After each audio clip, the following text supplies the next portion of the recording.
Welcome to iDream Media. So పంచగవ్య వైద్య చికిత్స ఈ మధ్యకాలంలో మనం వింటూ ఉన్నాము. అసలు ఏంటిది? ఇది ఒక ట్రెడిషనల్ మెడిసిన్ అని చెప్తున్నారు. దీని గురించిన పూర్తి వివరాలు తెలుసుకుందాం. ఈరోజు మనతో పాటు ఉన్నారు డాక్టర్ ఆనంద్ కుమార్ గారు, ఎండి ఇన్ పంచగవ్య. డాక్టర్ గారు నమస్తే అండి. ఓం నమస్తే జీ, వందే మాత్రం. డాక్టర్ గారు, మీ గురించి ముందుగా తెలుసుకోవాలని ఉంది. అంటే మీకు వచ్చిన అవార్డ్స్ కావచ్చు, అసలు మీ వైద్యం గురించి కావచ్చు. సో నేను నిజామాబాద్ వాస్తవ్యాన్ని, అక్కడే పుట్టి పెరిగాను. నా విద్యాభ్యాసం మొత్తం నిజామాబాద్లో అయింది మరియు చెన్నైలో కంప్లీట్ అయింది.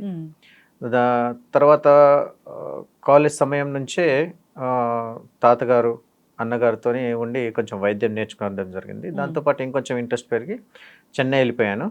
అటు వెళ్ళిపోయిన తర్వాత పంచగవ్య చికిత్స నేర్చుకున్నాను.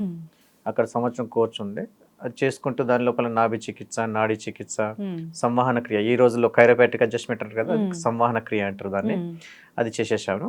ఈ ఏజ్ ఆఫ్ 21 నుంచి చేసుకుంటూ వస్తున్నాను కాబట్టి సమయం బాగా అయిపోయింది. అంటే సీనియారిటీ పెరిగింది. ఆ సీనియారిటీ పెరిగిన తర్వాత ఓ 2 సంస్థలు ఉండే. ఆ 2 సంస్థల నుంచి ఒకటి పంచగవ్య వైద్యరత్న అనేసి ఒక బిరుదు, మళ్ళీ పంచగవ్య వైద్య సేవా ప్రపూర్ణ అనేసి ఇంకో బిరుదు ఇవ్వడం జరిగింది నాకు. సో ఈ విధంగా జనాలకు సేవ చేసుకుంటూ వెళ్ళిపోతున్నాము. సో ఇదంతా ఆల్టర్నేటివ్ మెడిసిన్ లాగానే. ఇది ఆల్టర్నేటివ్ మెడిసిన్ అనేసి అంటాము.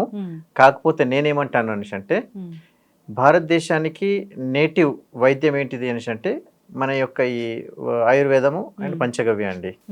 దీన్ని కాదనకుండా పాశ్చాత్యంగా వచ్చేసిన మన ఈ అలోపతిని మనం చేస్తున్నాము. అయితే దేనికైనా, ఏ వైద్యానికైనా బేసిక్ మాత్రం ఆయుర్వేదమేనండి. ఎందుకంటే నేచర్ నుంచి వచ్చే హెర్బ్స్ని మనం వాడుతున్నాము. దాన్ని కెమికలైజ్డ్ చేసి సింథటిక్ చేసి వాడడం ఇక్కడ జరుగుతుంది. సో మనం దాని జోలికి వెళ్ళాము. ఎంతైతే అంత మనం తినే ఆహారమే మందు, ఆ మందే మన ఆహారం కింద మనము భావించాలండి. అండ్ నేచర్ లోపల మనకు అద్భుతంగా కనిపించిన ప్రాణులలో అద్భుతమైన విశిష్టమైన ప్రాణి ఏంటిది అని అంటే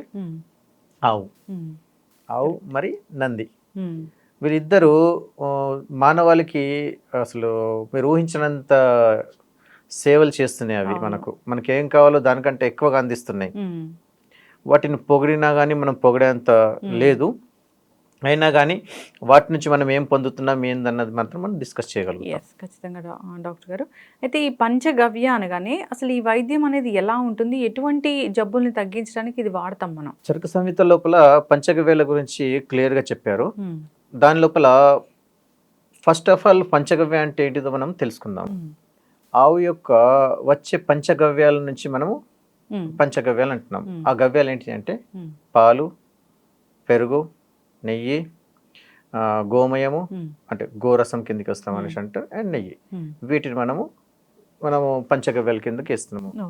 అయితే ప్రతి గవ్యము అమృతంలాగా పనిచేస్తుంది అన్నట్టు. పాలు అమృతం, తల్లి తర్వాత తల్లి అంటే ఆవు. అంటే ఆ పాలు, తల్లి పాలు ఎలా ఉంటున్నాయో ఆవు పాలు కూడా సేమ్ అదే రేషియో, అదే థిక్నెస్, దాని మీదనే ఆధారపడి ఉంటుంది. అండ్ దీని లోపల తాగితే వాతం పెరగదు, అంటే అరగడానికి బాగా ఈజీగా ఉంటుంది. తర్వాత వచ్చేసి మజ్జిగ, కాన్స్టిపేషన్ ప్రాబ్లం లాంటి, కడుపులో ప్రాబ్లం వచ్చడు, డైజెషన్లో ఇబ్బందులు అవ్వడము, ఇలాంటి వీటికించి మనం ఏం చేస్తామని అంటే పెరుగుని మజ్జిగగా చేసుకొని దానిలో కావాల్సిన జీరా కానివ్వండి, నల్లుప్పు కానివ్వండి, ఇది వేసి మనం మజ్జిగ రూపంలో తీసుకుంటాము. దాంతో కడుపు సెట్ అవుతుంది. గోమయం, ఈ గోమయాన్ని ఏం చేస్తాం మనిషి అంటే యజ్ఞాలకు, యాగాదులకు మనం బాగా యూజ్ చేస్తాము. అండ్ ఇంధనంగా పనిచేస్తుంది.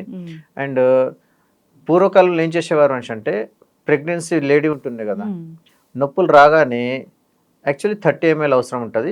కానీ ఇప్పుడు మా గురుగారు మేమందరం ఈ యొక్క వైద్యం లోపల వచ్చిన తర్వాత అప్పుడే తాజాగా వచ్చిన గోరసం, అంటే ఆ పేడ నుంచి తీసేసిన గోరసాన్ని మేము తీసేసి 5 to 10 ml మాత్రమే ఆ ప్రెగ్నెంట్ లేడీకి మనం తాగిపిస్తాం నొప్పులు వచ్చిన తర్వాత. విత్ ఇన్ 5 to 10 minutes లోపల ఏ నొప్పులు లేకుండా తేలికగా మనకు డెలివరీ అవుతుందండి. ఈ గోరసానికి ఉన్న అద్భుతమైన మహిమ. సో దీన్ని మళ్ళీ పిడకలుగా చేసి మనం ఏం చేస్తామంటే భస్మము, ఇలాంటిది మీలాంటి వైద్యుల పర్యవేక్షణలో మాత్రమే జరగాలి. అవునండి, అవును. ఏదైనా ఇలాంటి హోమ్ రెమెడీస్ చెప్పారనుకోండి, బయట చాలా దీన్ని మిస్యూజ్ చేస్తూ ఉంటారు. అయితే 30 ml అని చెప్పారు. 30 ml అవసరం పడదు. మోస్ట్లీ 10 to 20 ml లోపలనే పిల్లలు అయిపోతున్నారు. అంటే దానికి తగ్గట్టుగా ప్రెగ్నెన్సీ తర్వాత నుంచి 9 months బాగా కేరింగ్ తీసుకోవాల్సి వస్తుంది. అండ్ ఎలా తీసుకోవాలి, న్యాచురల్ పద్ధతిలో తీసుకోవాలి. పనులు చేసుకుంటూ సహజంగా ముందు కాలంలో ఎలా చేసేవారు. ఇప్పుడు ఏంటంటే అతి కేరింగ్ వల్ల ఏమవుతుంది అని అంటే బాడీకి ఎక్సర్సైజ్ ఉంటలేదు, కావాల్సినంత బాడీలో ఫ్లెక్సిబిలిటీ ఉంటలేదు, అండ్ విపరీతమైన ఫాలిక్ యాసిడ్ లాంటి అనవసరమైన టాబ్లెట్స్ అతిగా వాడడం వల్ల కూడా లోపల కడుపులో ఉన్న పిండం విపరీతంగా పెరిగిపోవడం ఇలాంటివి జరుగుతున్నది. దాంతో శల్య చికిత్సకు ఖచ్చితంగా పోవాల్సి వస్తుంది మనకు. అలా అనేసి నేను అలోపతిని నేను ఆరోపించాను. ఈ రోజుల్లో మనకు ఆల్టర్నేటివ్ గా అది కూడా మనకు ఉన్నది. అయితే మీరు చెప్తూ ఉన్నారు పంచగవ్య చికిత్స. ఇక దీంట్లో ఆవుకు సంబంధించిన ఈ నెయ్యి ఒకటి ఉన్నది. నెయ్యి ఏం చేస్తుంది అనేసి అంటే ఉదాహరణకు బాగా తలనొప్పి ఉన్నది, అలాంటి వాళ్ళకి ఏం చేసేది లేదు, 2 చుక్కలు నెయ్యి వేస్తే చాలు. ముక్కులో కొంచెము లైట్ గా డబుల్ పద్ధతిలో అంటే వేడి నీళ్ళు పెట్టి దాని లోపల నెయ్యిని కరగదీసి 2 చుక్కలు వేసి లాగేసేయాలి పండుకొని.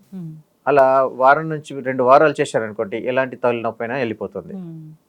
తర్వాత వచ్చి నెయ్యి అద్భుతమైన మందు అండ్ అద్భుతమైన ఇంధనము.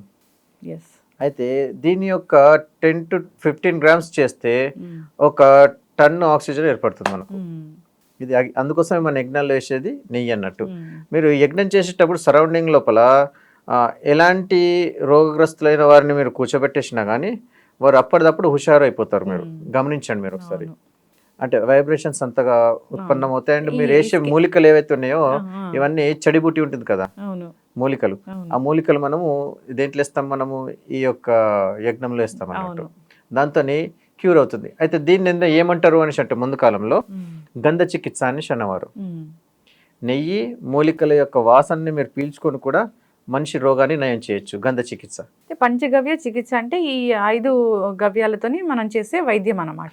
ఎటువంటి అనారోగ్య సమస్యనైనా తగ్గించవచ్చు. 100% అండి. ఖచ్చితంగా అండి. ఇబ్బంది పడుతున్న వాళ్ళు ఎవరైనా కానీ ఒకసారి కాంటాక్ట్ చేయాలని కోరుకుందాం. ధన్యవాదాలు గురుగారు. ఓం నమస్తే జీ, వందే గోమాత్రం.